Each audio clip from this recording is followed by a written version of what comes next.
So in the last video that I posted, I mentioned where I shared, 10 steps to building a career in tech, especially now in this 2025, in this era of AI. And I promised to also share how I've been able to leverage on that guide to move from no job to a 6-figure paying job. So this video is for that. If you see me looking down, it's because I have my notes here, some key points that I've highlighted to guide my conversation with you guys, right? From 1 to 7. So the first one is understanding the confusion state. So for me, one of the biggest challenge I had was understanding the direction I need to take initially, especially when you don't have supporting community around you. So for me, it was not as if I woke up and then decided to move into tech. So the first thing I did that gave me a hint into what I'm quite good at was, back in those days, I was very, very good with, figuring things out in phone, in terms of configuring phone. Those days you have to configure phone before you're able to access the internet, certain IP addresses. So I was quite good with that. So people know me for that. They bring their phone for me to help them configure, help them gain access to the internet, things like that. So I then decided, I was like, okay, if I'm good at this, that means I can then enhance, which this actually speaks to the first key point I mentioned in my last video. So if you have not watched that video, I would highly recommend you go and watch it. It's a very, very good guide if you are trying to build a career in tech. So it was natural for me to navigate towards IT. So when the opportunity came for me to write my JAM, go to the university, I decided to study computer science. And that was how the whole thing started. Point here is alignment to what? Plan and focus. So the first thing I mentioned was that confusion state, which is understanding my background, which is the first key point in the guide. Then the second is alignment and focus. So I try as much as possible to align to what I really want, what my background will complement, which is computer science. And when my uncles, my aunties, everyone were pushing me, it's been 2 years, you've not gotten admission to study computer science, why not change course, why not do this, why not do that? I insisted that it is computer science or nothing. So I ended up staying like 3 years home before I gained admission to study computer science. So I was very, very focused. I knew what I wanted. I knew it was computer science. I knew my background would complement the knowledge when I gained admission. I knew having also computer science degree will also complement my ambition towards being a software engineer as of then, right? Then the second one is community engagement, and is step by step. If I hadn't, identified and aligned in terms of focusing on, for example, computer science, yours might be different. Yours might be, let's say, accountancy, right? And immediately I aligned, immediately I decided to focus on that. I was able to do what? Achieve what I wanted. I was able to then, it took time, it took effort, but at the end of the day, I was able to gain admission to study computer science. And then gaining admission to study computer science, I then started to identify in terms of identifying with communities around me. And as of then, we didn't actually have any community. I think the only community that existed then was over a tech hub, of which I joined with my friends. From there, we actually then introduced other community within the campus and also outside the campus. So I joined the Owerri Tech community. From Owerri Tech community, we had the Student Developer Club, IMSU.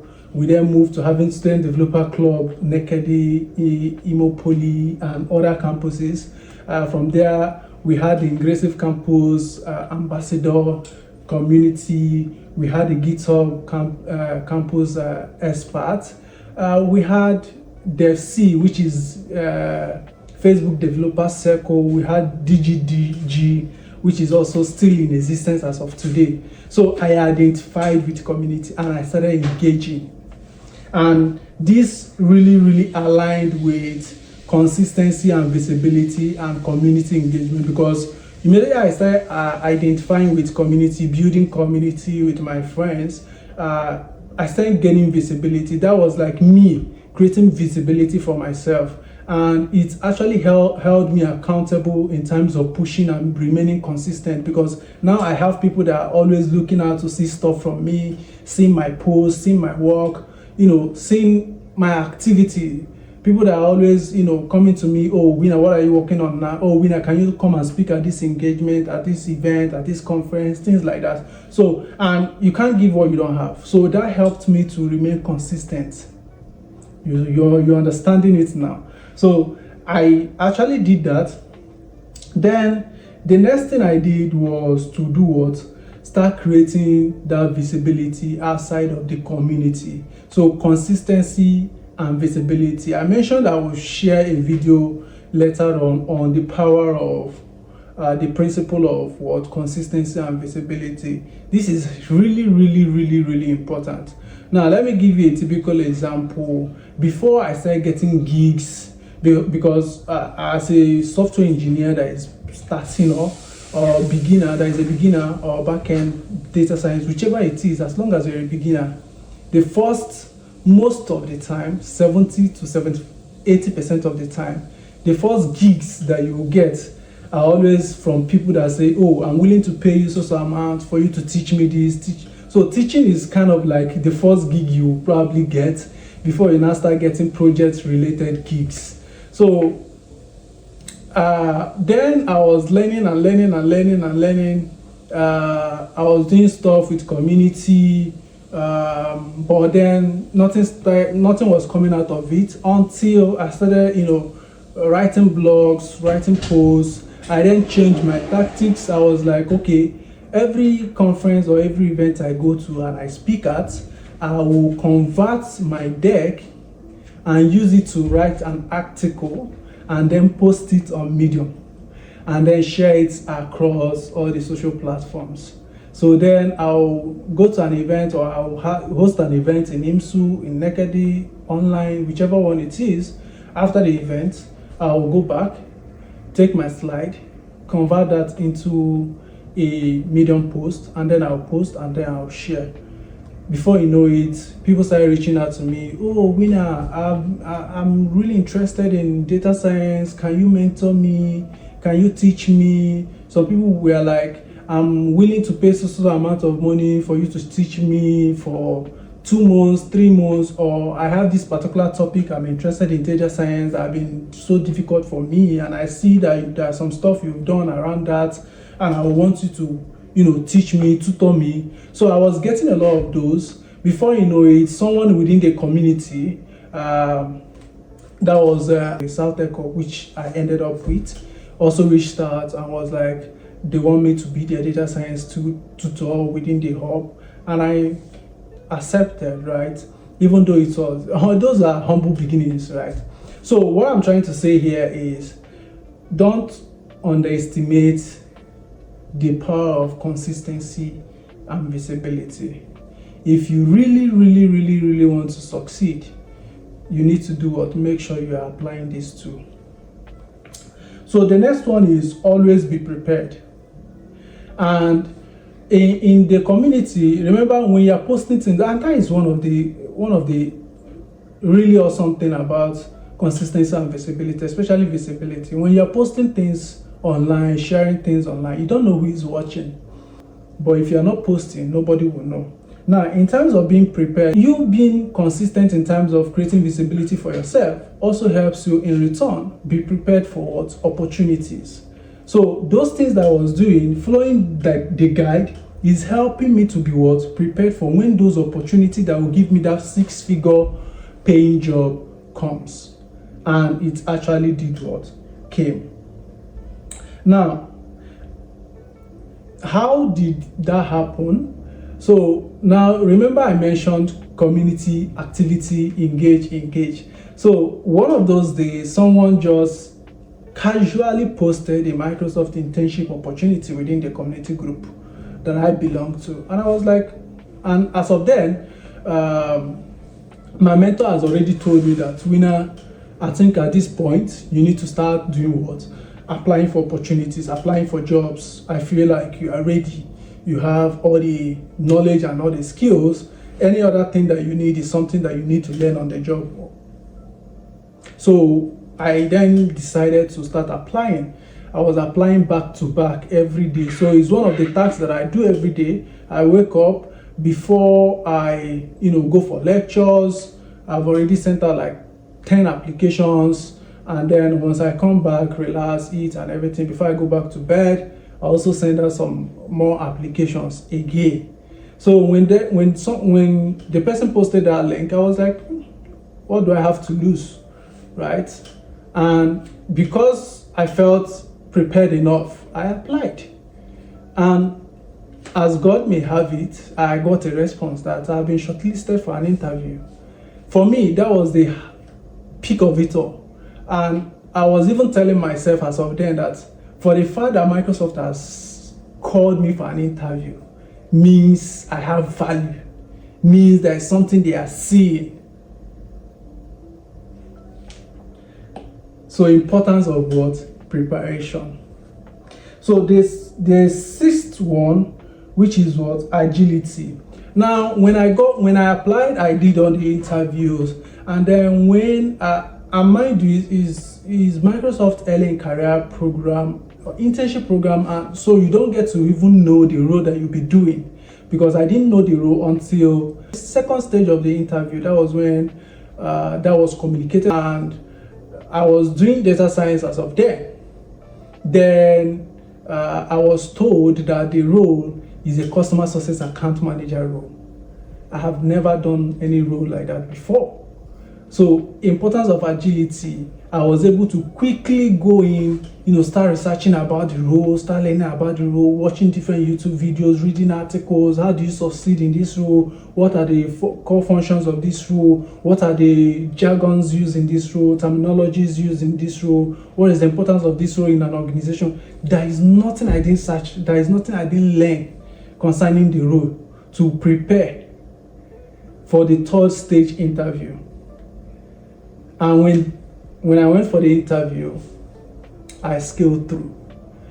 And then this fourth stage interview, it was a 4-level interview. So which the fourth one was the last one I had, and I got in. That was how I got into Microsoft. So if I was not prepared, if I was not agile, I wouldn't have been able to do what? Land that opportunity. And then what also kept me in terms of making me succeed on the road is because I was able to do what? Remain agile. I was reaching out to my manager, and also thank God for good managers. My manager was able to highlight, okay, Winner, if you do this, you will succeed. This is me measuring you. This is how I measure your success. So I grabbed that. Every day my focus is on achieving that particular goal and task that my manager has given me for that particular 6 months period I'm going to stay with Microsoft. And I actually went beyond that, because he gave me he was like, you need to do all this 1, 2, 3, 4 fundamental certification. I did more than that. I went above that. He said, okay, you need to reach out to this person, learn how to do program of work. I reached out to almost everybody on the team. I was even reaching out to my colleagues. So this was helping me create more visibility for myself within the organization. Now, I will tell you what that achieved for me in the next video that I'm going to also release, which is talking about how I got a full-time offer now with Microsoft, how I was able to move from being an intern to being a full-time staff, now moving away from 6 figures. Yeah. So now I was able to do what? Create internal visibility. So I was still applying these principles. I was still, looking at my playbook. I was playing that even while I was within Microsoft. And then the last one is what's next. Oh, the mistake that people make a lot is feeling very, very comfortable whenever they achieve something. It could be success, it could be you have landed that job. And as one of my friends normally says, the best time to always apply for a job is when you already have a job. So never feel too comfortable, never feel, I'm not saying you shouldn't relax. I'm not saying you shouldn't have some fun. I'm not saying you shouldn't feel a bit fulfilled. Yeah, you should feel all that. You should do all that. You should relax. Right? Take your time. Take a deep breath. You've made it, not made it. Right? You've made it, but you've not made it. You are not there yet. And for the fact that you're in this tech field or tech industry, is an evolving industry. So you ought to remain relevant. And for you to remain relevant, you can't be comfortable. You can't sit in your comfort zone. So as I said earlier, right, while I was in Microsoft as an intern, my goal was to do what? Now I'm an intern, now I'm inside, how do I get retained? How do I move from being an intern to being a full-time? So I didn't feel relaxed. I was not like I've achieved it. I'm there, right? So that is also something you need to do what? Watch out for. And then you play this back again and again and again and again. You'll be able to do what? Achieve whatever success. And this plays across different fields. It could be outside tech also. It must not be in tech. The principle works for any particular, any industry at all. It's not just for only tech. So if you have stayed up till now, means you really enjoyed the conversation. So please subscribe, like, share, and I'll see you on the next one.